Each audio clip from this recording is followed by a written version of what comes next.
स्वागत है आपका। वक्तव्य प्रस्तुत कीजिए। जी गुरु जी। ओम श्री गणेशाय नमः। ओम नमः शिवाय। अस्मद् गुरुभ्यो नमः। अस्मद् परम गुरुभ्यो नमः। अस्मद् सर्व गुरुभ्यो नमः। श्री राधा कृष्णाभ्यां नमः। श्रीमते रामानुजाय नमः। लंबोदरं परम सुंदर एकदंतं पीतांबरं त्रिनयनं परम पवित्रम् दिवाकर निभोज्वलकान्तिकान्तम् विघ्नेश्वरं सकल विघ्नहरं नमामि।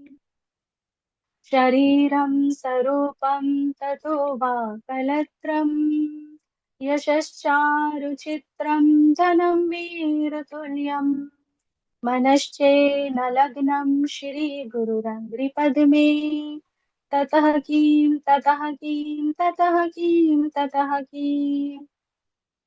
नारायणं नमस्कृत्यं नरं चैव नरोत्तमं देवीं सरस्वतीं व्यासं ततो जयमुदीरयेत्। जयतु देवो देवकी नन्दनोऽयं जयतु कृष्णो वृष्णिवंशप्रदीप। जयतु मेघश्यामलः कोमलाङ्गः जयतु पृथ्वीभारनाशो मुकुन्दः। कृष्ण तव दीयपदपङ्कज पञ्जरान्ते अद्येव मे विशतु मानसराजहंसः। प्राणप्रयाण समये कफवात पित्तेः कण्ठावरोधन विधो स्मरणं कुतस्ते।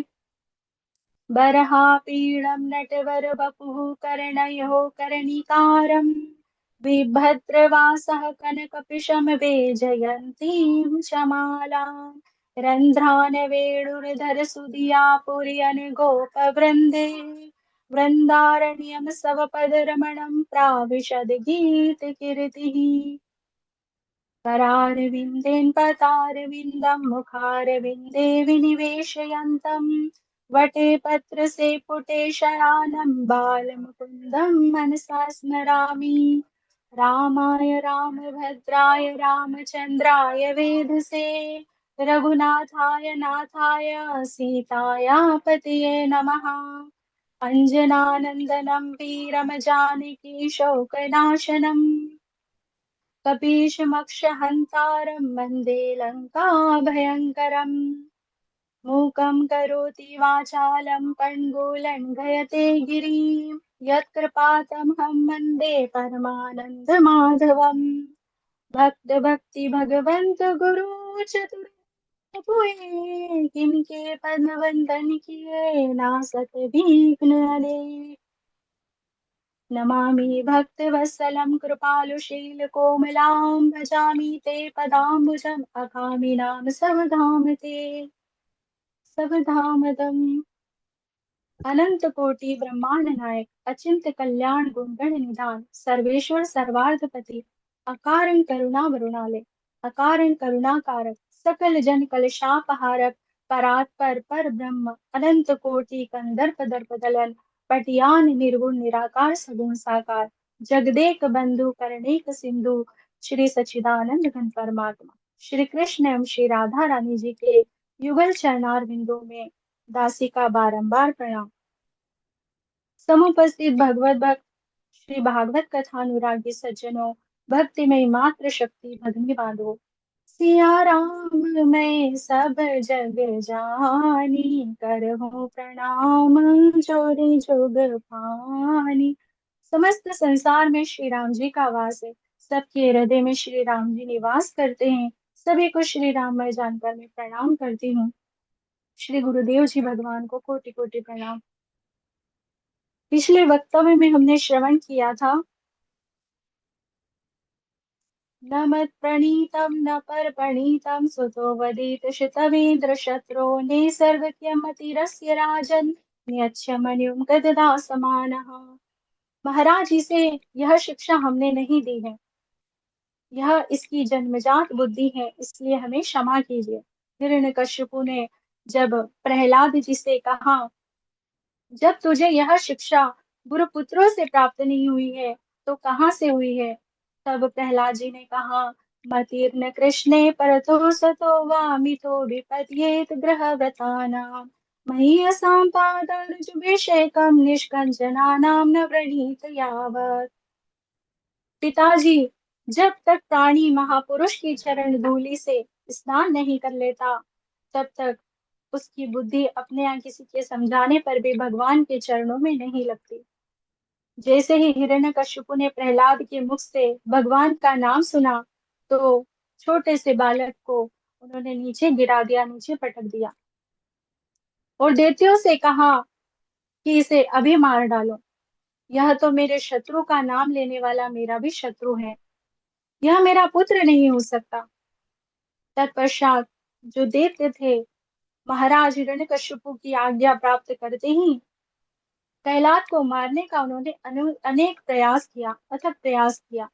उसे अस्त्र शस्त्रों से भेदा गया, पहाड़ से नीचे गिराया गया, जल में डुबाया गया, हाथी के पैरों से नीचे कुचलाया गया, विष दे दिया गया, जहरीले सर्पों से डसवाया गया, काल कोठरी में अनेकों दिन भूखा प्यासा प्रहलाद जी को रखा गया, परंतु प्रहलाद जी का बाल भी बांका नहीं हुआ। जाको राखे नारायण मारी न सके कोई, बाल न बाका करी सके जो जग बेरी होय। जिसकी रक्षा भगवान स्वयं करते हैं, उसका कोई विनाश नहीं कर सकता। गुरुपुत्र ने, संडामर्क जो गुरुपुत्र हैं, उन्होंने अपना प्रयास भी किया, कृत्या को उत्पन्न किया। कृत्या जब आई और जैसे ही प्रहलाद जी को देखा तो उनके चरणों में प्रणाम किया और लौटकर गुरुपुत्र संडामर को ही जलाकर भस्म कर दिया। जो गुरु हैं वह दैत्य गुरु हैं, इसलिए उनसे यह अपराध हुआ है, किंतु फिर भी प्रहलाद जी भक्त हैं और भक्त का हृदय अपार होता है। उन्होंने प्रार्थना की है भगवान से, यदि सर्वगतं विष्णु मन्यमानुनपायिनम् इति तेन सतेनं जीवनं ते ते पुरोहिताः। हे प्रभु, यदि मैंने सर्वत्र सब में भगवान विष्णु का ही दर्शन किया हो, नारायण का ही दर्शन किया हो, तो यह जो गुरु पुत्र है यह पुनः जीवित हो जाए। इस प्रकार प्रहलाद जी ने प्रार्थना की। संडामर्क भगवान जी की प्रार्थना करने पर जब संडामर्क इस अवस्था में थे, तो प्रहलाद जी ने प्रार्थना की और संडामर्क पुनः जीवित हो गए।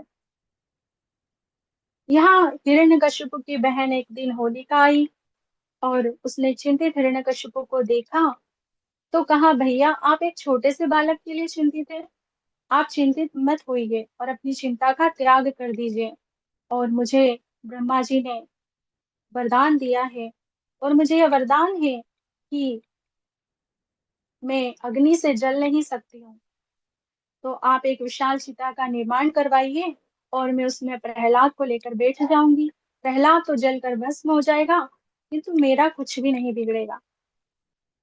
इस प्रकार जब होलिका ने कहा तो हिरण्यकशिपु प्रसन्न हो गया, आनंदित हो गया और उसने कहा, बहन तुमने तो मेरी चिंता ही समाप्त कर दी। और तत्पश्चात हिरण्यकशिपु ने विशाल चिता का निर्माण करवाया और उस विशाल चिता में होलिका पुत्र प्रहलाद को लेकर, अपने छोटे से बालक को लेकर बैठ गई हैं। जब बैठी हैं तो भगवान की कृपा भक्तों पर रहती है और प्रहलाद जी में तो असीम कृपा थी कि गर्भ से ही उन्हें भगवान का सानिध्य, उनकी कृपा प्राप्त हुई। जो नारद जी उनके गुरु के रूप में स्वयं वहां पर उपस्थित हुए थे, उनकी रक्षा की थी। तो भगवान तो सदैव रक्षा करते हैं अपने भक्तों की। तो जब होलिका वहां पर बैठी है प्रहलाद जी को गोद में लेकर, तो भगवान जी की कृपा से उस समय ऐसी वायु चली कि होलिका का जो वस्त्र था, जो वरदान था उसके लिए, वह वस्त्र उड़कर प्रहलाद जी के ऊपर आ गया। और होलिका जलने लग गई। तो जिन लोगों को ये लगता है कि हमें वरदान प्राप्त है, तो वह वरदान तब तक ही वरदान रहता है जब तक वह किसी के हित के लिए, भले के लिए हो। किंतु जब वह वरदान किसी का अहित करने की भावना से हो, किसी का अमंगल करने की भावना से हो, तो वह वरदान अभिशाप बन जाता है, जैसे होलिका के लिए बन गया। और होलिका किस प्रकार जलने लगी? हाट जले जस लाकड़ी, केस जले जस घास, सोने जैसी बुआ जल गई, कोई ना आयो पास। जो अपराध भगत कर कर ही, राम रोष पावक सो जरी। अर्थात जो भक्त का अपराध करता है, वह भगवान की क्रोध अग्नि में इसी प्रकार जलकर भस्म हो जाता है। होलिका अग्नि में जलकर भस्म हो गई। और प्रातः काल प्रहलाद जी के जब मित्र भस्म का तिलक करने के लिए वहां पर आए, तो प्रहलाद जी उसी भस्म के पेड़ से प्रकट हो गए। और सभी ने प्रसन्न होकर धूल उड़ा उड़ा कर होली का पर्व मनाया। तभी से होली का पर्व मनाया जाता है, और यह जो पर्व है प्रसिद्ध हो गया।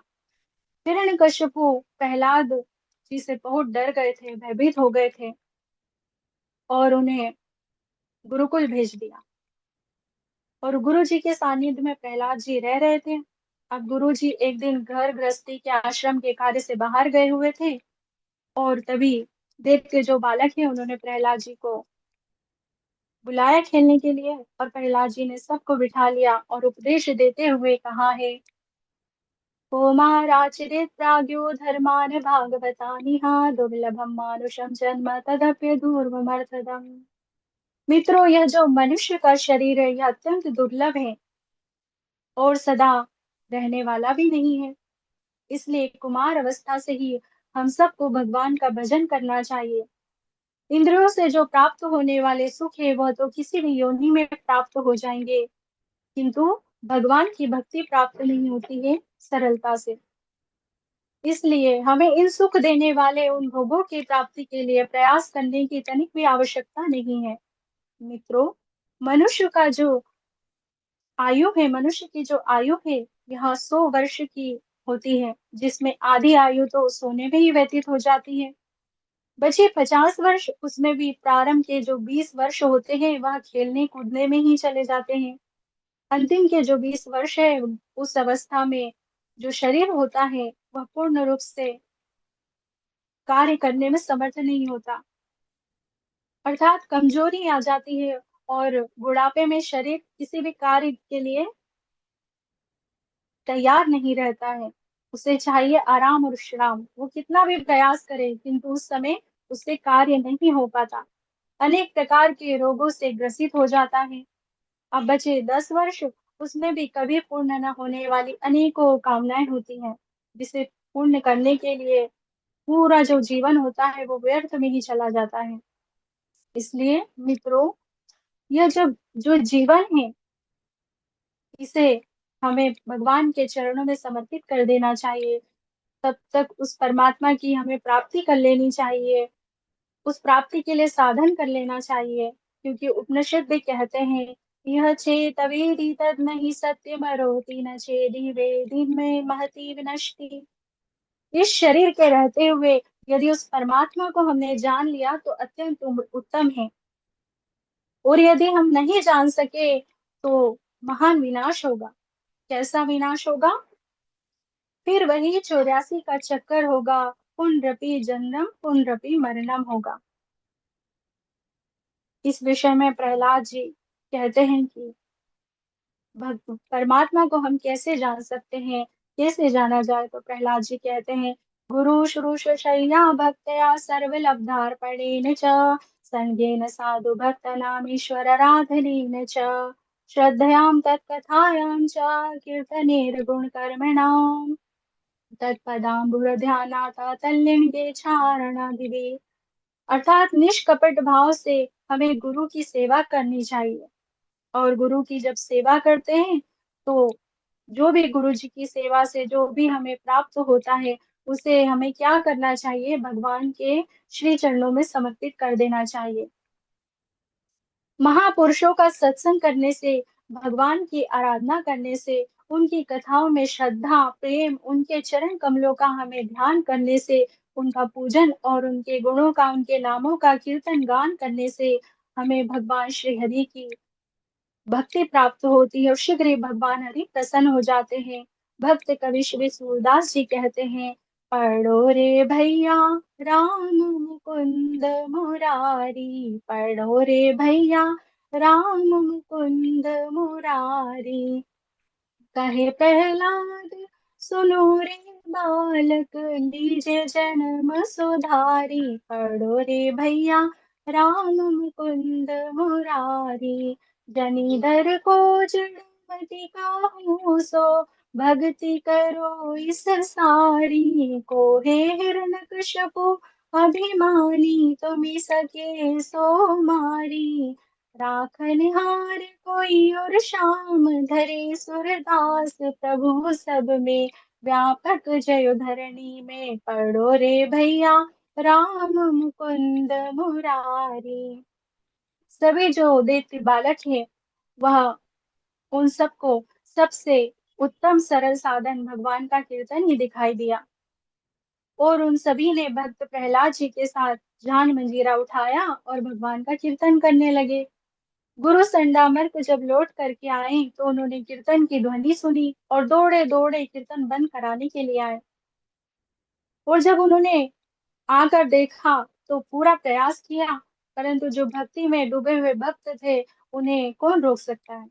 और जैसे ही उन्होंने स्पर्श किया है बालकों का, भक्ति में डूबे बालकों का जब स्पर्श हुआ है, तो वे स्वयं भी नृत्य करने लगे।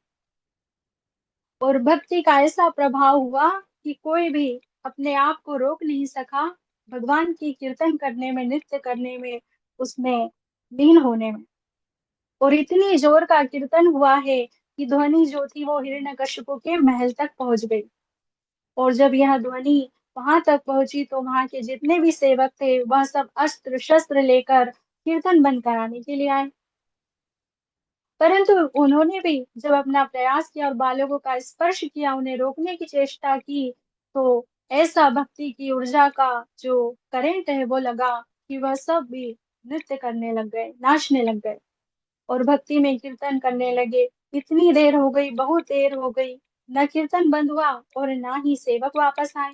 तब हिरण्यकश्यपु क्रोधित होकर हाथ में गदा लेकर दौड़ा दौड़ा आया है और जोर की दहाड़ की है, जोर से गर्जना की है, जिसे सुनकर दैत्य बालक जो थे वह भयभीत हो गए और जहां के तहां उपस्थित हो गए। हिरण्यकश्यपु ने भक्त प्रहलाद से कहा कि मेरे क्रोध करने पर लोकपालों के सहित तीनों लोग कांप उठते हैं, फिर किसके बल पर तू मेरे विरुद्ध कार्य कर रहा है। भक्त प्रहलाद ने कहा है कि न केवलम भवतश्च राजन सवे बलम बलिनाम चापरेशाम, परे वरे स्थिर जंगमाय ब्रह्मादयो येन वंशम प्रणीतः। पिताजी, वे नारायण न केवल मेरे अपितु आपके भी बल हैं। एक तिनके से लेकर ब्रह्मा जी तक संपूर्ण चराचर जगत उन्हीं के अधीन है। हिरण्यकश्यपु ने कहा कि तेरा वह नारायण कहाँ रहता है जिसकी तू इतनी भक्ति करता है, उनका नाम कीर्तन करता है, महिमा गाता है। यह तो बता कि तेरा नारायण कहाँ रहता है। तब भक्त प्रहलाद ने कहा है कि पिताजी, मेरा नारायण तो प्रत्येक स्थान पर है, कण कण में हरि, क्षण क्षण में हरि, जहां देखो वहां नारायण है। भगवान कहाँ, भक्त जहां, भगवान वहां। हिरण्यकश्यपु को और अधिक क्रोध आया और समीप में एक खंबा था। उस खंबे को देखकर हिरण्यकश्यपु ने प्रहलाद जी से कहा, यह बता कि तेरा नारायण क्या इस खंबे में भी है। भक्त प्रहलाद को अपने भगवान पर विश्वास है, अटूट विश्वास है, और उन्होंने उस विश्वास को और भी दृढ़ किया और कहा कि हाँ, मेरा नारायण इस खंबे में भी है। तब हिरण्यकश्यपु को और क्रोध आया और उसने उस खंबे पर जोर से मुष्टिका का प्रहार किया है। और तभी उस प्रहार से, जैसे ही प्रहार हुआ, तो खंबे में से, खंबे को फाड़कर नरसिंह भगवान प्रकट हो गए बोलिए नरसिंह भगवान की जय, भक्त वत्सल भगवान की जय, भक्त प्रहलाद की जय। हिरण्यकश्यपु ने जब नरसिंह भगवान को देखा तो विचार करने लगा कि यह है कौन, यह न नर है न पशु है। तब दोनों में बड़ा भारी युद्ध हुआ है, और ऐसा युद्ध हुआ है, इस युद्ध में नरसिंह भगवान ने हिरण्यकश्यपु को परास्त कर दिया, हरा दिया और उसे पकड़ लिया, और तत्पश्चात देहली पर अपनी गोद में उसे लेटा लिया। और तब उन भगवान ने कहा कि हिरण्यकश्यपु अपने वरदान को स्मरण कर ले। तूने कहा था ना मैं अंदर मरूं ना बाहर मरूं, ना मैं रात में मरूं ना दिन में मरूं, तो यह तो सायकाल की बेला है, गोधूली बेला है। तूने कहा था ना मैं पशु से मरूं ना ही मैं मनुष्य से मरूं, तो ना ही मैं मनुष्य हूँ और ना ही पशु हूँ। और तूने कहा था कि ब्रह्मा जी की सृष्टि से उत्पन्न किसी भी प्राणी से मेरी मृत्यु ना हो, तो ब्रह्मा जी मेरा सृजन नहीं करते, अपितु मैं ब्रह्मा जी का सृजन करता हूँ। तब भगवान ने ये कहा कि और तूने यह भी कहा था कि अस्त्र, ना मैं अस्त्र से मरूं ना शस्त्र से मरूं, तो ना ही मैं तुझे अस्त्र से मारूंगा ना ही शस्त्र से मारूंगा, मैं तो अपने इन बड़े बड़े नखों से मारूंगा, नाखूनों से मारूंगा। और इस प्रकार भगवान ने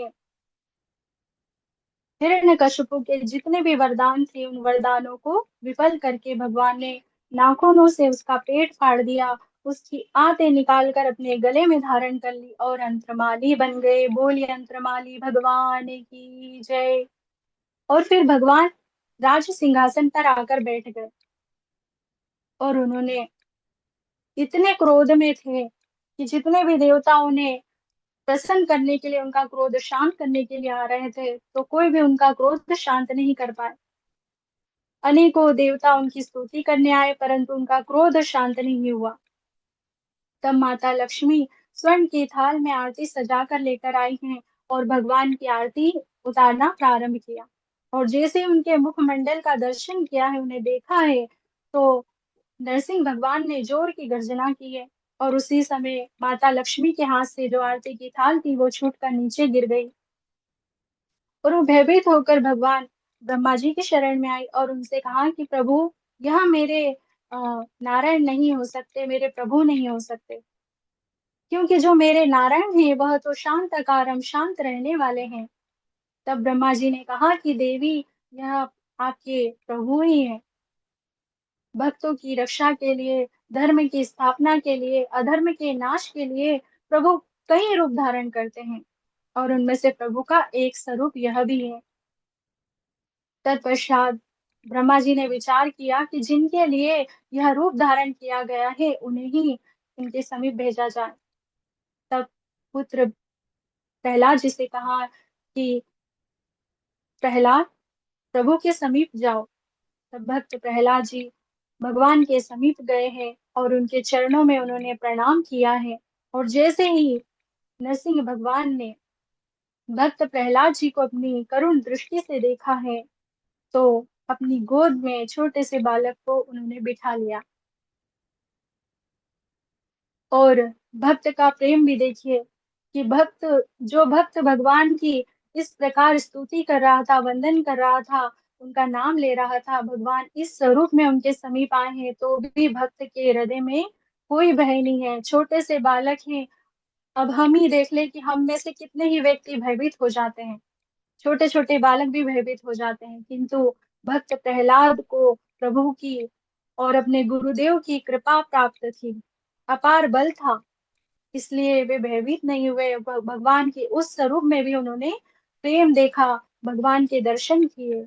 और भगवान का भी प्रेम देखिए, कितने करुणा वत्सल है भगवान, कितनी कृपा है कि जो इतने क्रोध में भी, जहां उनका क्रोध किसी से शांत नहीं हुआ, भक्त को देखते ही उन्होंने इस अवस्था में भी, क्रोध में भी, भक्त को अपनी गोद में बिठा लिया और उनसे कहा, कवेदम बपो कवाच वय सुकुमार में तदक वेता प्रमथ कृत दारुणात् नास्ते, आलोचितो हि विषयोऽयं भूतपूर्व क्षन्तव्य भङ्ग्यति मे समये विलम्बे।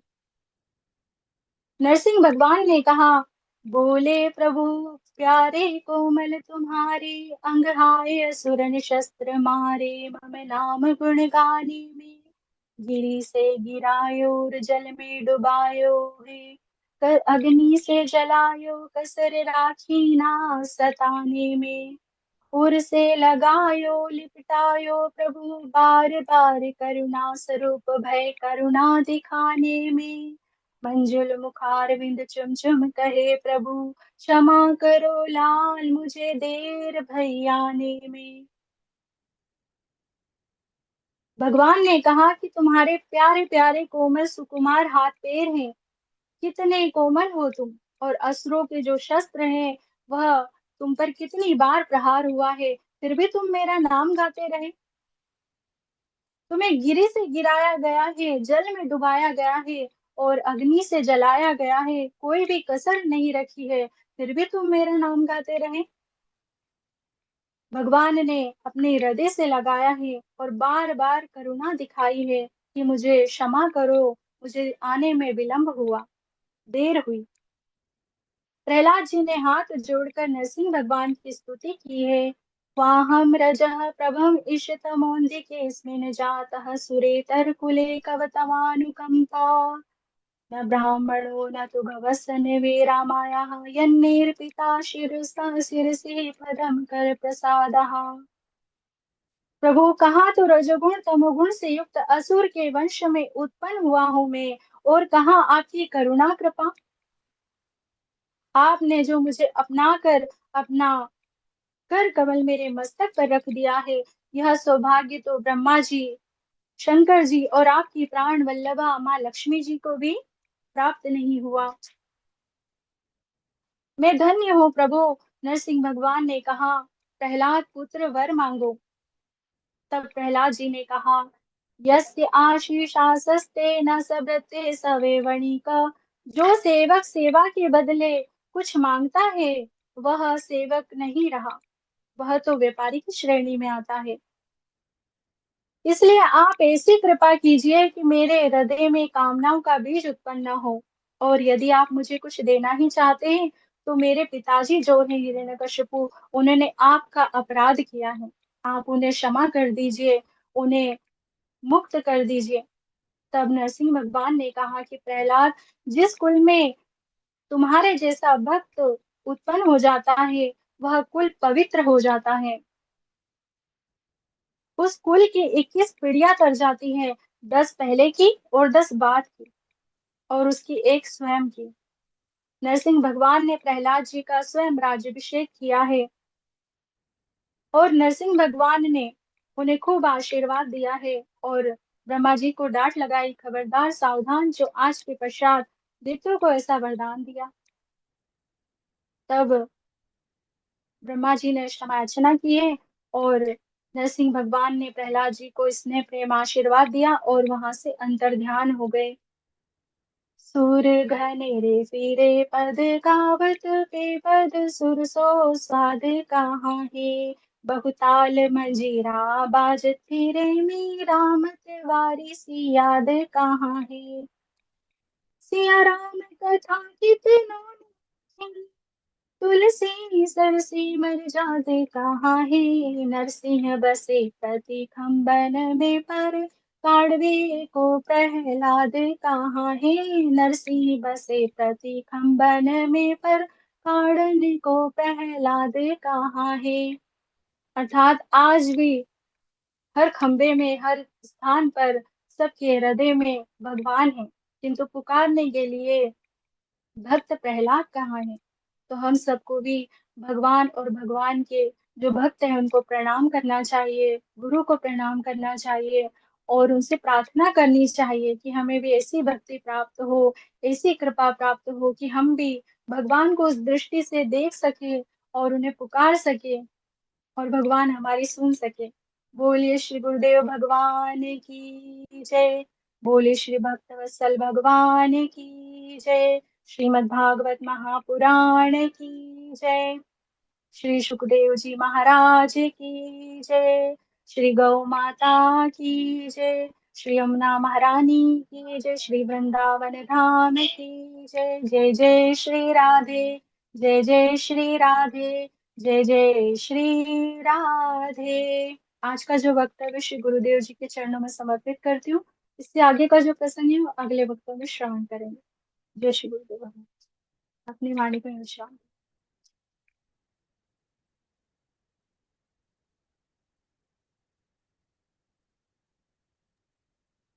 बहुत सुंदर वक्तव्य चेतना जी।